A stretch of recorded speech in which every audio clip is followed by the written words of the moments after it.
Pak ya, Roni Wijaya itu nggak bingung. Uang segini mau Roni Wijaya belikan, maksudnya uang kertas ini loh. Nih, mau Roni Wijaya belikan Panzer kek, Anoa kek, terus Roni Wijaya taruh di sini nih. Nih. Helikopter kek, apa kek nih. Taruh situ kek, mau taruh di mana kek, terserah Roni Wijaya. Yang penting kan pada intinya beli, bukan minta. Nah, mau beli senjata kek, mau beli apa kek, dirindam saya sekarang. Lagi main-main, jalan-jalan. Kalau emang dari buyer sana ngasih informasi, ya udahlah, bawa aja itu armada pulang ke asrama. Ya otomatis Roni Wijaya bawa ke asrama. Gitu aja lah.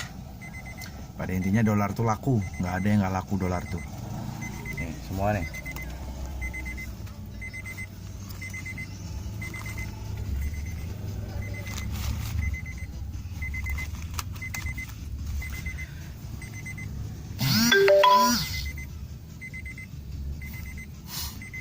Beli pesawat Hercules, tapi Hercules untuk angkatan darat, nanti dimarahin angkatan udara lagi.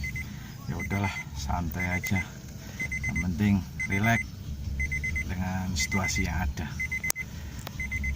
Selamat siang, sore, pagi, malam, subuh Indonesia.